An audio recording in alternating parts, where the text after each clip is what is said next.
Ndangan TV, la voix du Sine Saloum.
Salaamaaleykum mu leen nuyoo di présenté wu man maay Claude Ndione di présenté wu ci ñetti mbaxne yoo xam ne ci laa nekk muy bureau nekk animateur au bureau d'accueil et d'information touristique di liggéey avec le syndicat d'initiative promotion touristique Sine Saloum ak les plus belles baies du monde que nga xam ne Sine Saloum moo fi nekk au niveau du Sénégal ñu tànn ko baie boo xam ne moo fi gën a yanj gën fa rafet soo déggee baie mooy tefes gi bokk na ci depuis 2005 ñu ne te bokk na ci tefes yu gën a yaañ ci delta du ci Sénégal waaw parce que soo xoolee les plus belles baies c'est 42 baies yoo xam ne dañ ko labelliser ñu ne tànn ko ci ay charte yoo tax ñu ne yii ay kii la mais 25 pays ñoo ci nekk. voilà charte boobu da ci am benn charte boo xam ne bu très très très important déjà muy wàllu environnement su weesoo loolu y a les activités économiques activités touristiques surtout développement durable. soo déggee développement durable mooy loo xam ne lu sax la soo xoolee par exemple au niveau de Ndangane ma joxe ci exemple déjà am na ci gaalu touristes yi am na gaalu marée yi am na tey nii comme jaaykatu dépôt de ciment yi yaa wàllu kii gare routière bi ñooñu ñëpp 7 activités yi ñu nekk yu tourne autour ci baie bi yooyu moo soxal les plus belles baies ñooñu nu ñu mën a defee nu ñuy saafantaw de telle enseigne que muy développer dëkk bi tamit nuñ ko mën a waxee aarale alan ji surtout ci wàllu comme tuñ ko waxee propreté voilà propreté ak set setal bi. activité yi ngeen ci amal lan ngeen ci jublu ak sensibilisation bi ngeen bëgg a def lan la exactement.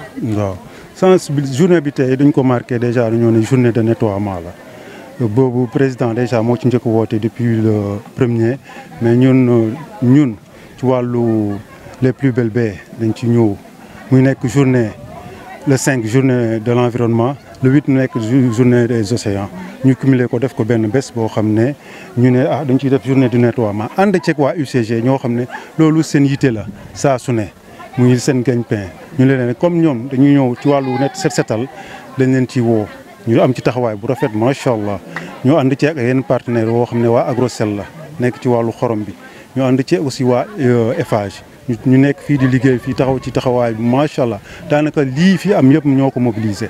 waaw nag comme ni ñu ko waxee affaire bi journée set setal la mais yemaluñ ci set setal rek parce que dañoo bëgg a sensibiliser nit ñi xamal nit ñi lan moo waral set bi mu nekk set goo xam ne bu sax parce que looloo waral ñu ne léegi dañ ci boole activité culturelle yi maanaam woykat yeeg xam nga ñu woo ci suñu njaay boo yeeg ñëpp sensibiliser mu nekk loo xam ne après ku ci nekk fa nga da ngay delluwaat sa gox xam nga ñoo xam ne ñu nettali lii ak lii ak lii mais maanaam lépp pour ñongal te ce qui yangal set moo ñu yëkkati.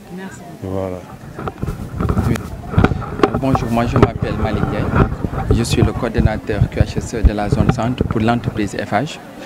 Donc cette entreprise a été invitée à cette journée internationale de l'environnement qui est une journée importante au sein de l'entreprise. Donc c'est une journée qui consiste à au moins protéger notre terre, la terre qui commence à disparaître de par les actes anthropiques, ça veut dire de par les actes de l'homme qui dégradent l'environnement et de surcroît qui dégradent les terres. Sur ce, au niveau de cette journée, nous avons répondu favorablement à cette demande parce qu'Eiffage opère à ce niveau pour l'électrification des îles. En répondant à cette question, à cet appel, ce qui a été plus important, c'est non seulement de célébrer la journée internationale de l'environnement, la journée mondiale de l'environnement, mais également de célébrer la journée mondiale des océans qui est le 8. Donc le fait de combiner les deux nous a permis de venir ici au niveau de Ndangane et de célébrer cette journée. C'est toujours important aujourd'hui que les hommes pensent à l'environnement, à la protection des terres. Il ne s'agit pas seulement que de nettoyer. Nettoyer c'est bien, ne pas salir c'est mieux. Donc c'est de faire une sensibilisation dans ce sens, d'amener les gens, les populations à penser à ne plus produire des déchets qui dégradent notre environnement. Quel est le message de sensibilisation de l'Eiffage pour la protection de l'environnement? Alors, la protection de l'environnement, ça englobe beaucoup de choses. Pour cette année, c'est toujours la protection de notre terre, la restauration des terres. Aujourd'hui, il est vu qu'on a beaucoup de pertes au niveau des terres, que ce soit salinisation, que ce soit le déboisement, que ce soit l'urbanisation, les feux de brousse, etc. Donc l'ensemble de ces facteurs nous pousse aujourd'hui, nous en tant qu'entreprise, à faire des REX, des retours d'expérience au niveau de la population, de partager notre bonne pratique. C'est quoi? C'est de protéger l'environnement, de protéger nos terres et de protéger les océans. Parce qu'aujourd'hui, si on a des pertes de terre, si aujourd'hui l'environnement, les océans sont encombrés de déchets, c'est les hommes qui en perdent de retour.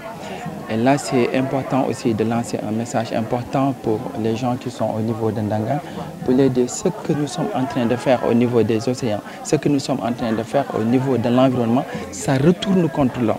Et nous avons eu un retour d'expérience important quand on a vu des décès déversés au niveau des océans. Il y a eu des personnes qui sont tombées malades. Donc ce sont ces genres de messages que nous voulons penser aujourd'hui. Penser en environnement, protéger notre planète, c'est pour les enfants de demain. D'accord. L'écosystème est menacé, surtout dans les îles du Saloum avec l'exploitation prochaine du pétrole. Oui. Quelle sera votre, comment dirais-je, les actions que vous allez mener, ou bien des solutions que vous allez faire, ou bien des ateliers de sensibilisation, quelque chose comme ça, pour peut-être appuyer les populations à résister contre les potentielles menaces que pourrait être l'exploitation du pétrole sur l'écosystème mangrove peut-être ou l'environnement en général? Absolument, ça c'est une question très importante et je vous en remercie. Comme je l'ai dit tantôt, notre environnement est menacé. Notre biodiversité est menacée, notre écosystème est menacé. Mais c'est menacé par quoi? C'est menacé par les activités humaines. La première solution, ça passe par les hommes. Ça passe par une sensibilisation déjà, de dire attention, nos activités dégradent notre environnement. Un changement de comportement, ça c'est aussi très important. Pensons à utiliser notre terre autrement. Pensons à protéger notre terre. L'exploitation du pétrole, ça c'est autre chose. C'est vrai que nous, dès qu'on intervient dans une zone bien donnée, on sensibilise la population par rapport à ces choses-là. Si on intervient dans le domaine pétrolier, effectivement, on va sensibiliser les gens par rapport à ces impacts négatifs que nous sommes en train de sensibiliser. Les impacts négatifs que pourrait générer l'exploitation du pétrole? Alors, ça c'est une question pas seulement d'entreprise, c'est pas seulement la responsabilité d'une entreprise, mais je pense que c'est la responsabilité de tout un chacun. Comment tout un chacun, comment nous pouvons joindre nos efforts à protéger notre environnement? Mais pas seulement attendre une entreprise ou bien une entité, une société à venir faire la sensibilisation par rapport à ces facteurs dégradants. Donc je pense que ça c'est le souci de tout un chacun. On doit tous se rejoindre à ce combat, à cette lutte pour pouvoir protéger notre environnement. Et ça c'est important. Alors FH également, à l'habitude, on remercie la direction générale qui n'a ménagé aucun effort pour la réussite de cette journée. Je suis accompagné par nos collègues. Aujourd'hui, c'est M. Ngom qui est le responsable des travaux qui sont en train d'être faits au niveau des îles. C'est l'électrification des îles, accompagné de mon directeur aussi, responsable prévention, santé, sécurité pour tout FH, et également toute la direction d'FH qui nous ont soutenus pour mener à bien cette journée. On remercie également les plus belles baies du monde de nous avoir permis également de célébrer cette journée avec eux. Alors ils n'ont ménagé aucun effort pour la réussite de cette journée. Ils se sont bien mobilisés, ce qui est vraiment très important. Alors c'est un premier pas. Je pense que ça ne va pas s'arrêter ici, que les gens vont continuer à mener le combat dans ce sens. Inch'Allah. Ok, je suis Amad Thiaw, je suis FH. Bref, nos directions, qualité, sécurité, environnement. Donc, bref, présentation. Qualité, sécurité, environnement. Groupement ke organisation ka def na mena yo no xane saytu o ko bale fu un jo xamé te def ka jegna solo ka yonna aussi fu cialel ko ni. Exactement.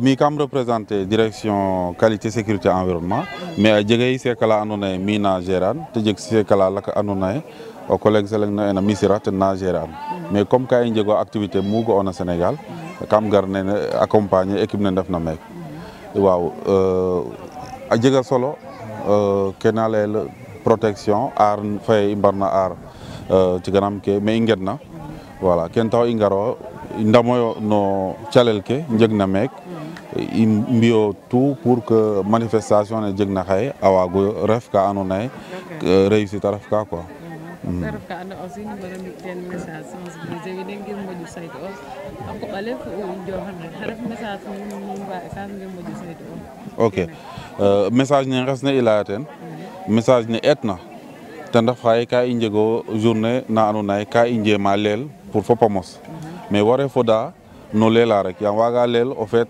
o rodgan ke moƴna jeg solo ten ref nam i mbi'ka bo ke i mbarna ndeɓo tafil i mbarno saqo na ɓay in bo cooɗtino bo i ndodgan ke me i ndefna kene ref message etan ne i layna à part message nene aussi tem nen journée ne environnement ne a lembay affaire désertification ten ref désert ne xay gara i mbara aussi ɗeetoyo moyen ka andoona yee ka i mbugkaayo njimbayo taxar njimba taxar mbi'a ka andoona yee ana jega in solo comme ça i mbaag o mbi' le tout bo taxar ke moƴo ñoow comme ça ke ref ina meen a ɓaat o dakooxin meen yaam o yaq olu ga'oona refee o kiin o lakas fi'un o kiin soom fi'un refee muumiin refee o lakas o kiin fi'un donc wiin wene koy comme i ndetoy bo yaqa i mbaran njeem o mbi' le tout bo ɓaat o ngar ndefar koy bar i ndodgan ndefar aussi i mbaaganga njim taxar de ñoow i mbi'inooyo quoi merci.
Ndangan TV, la voix du Sine Saloum.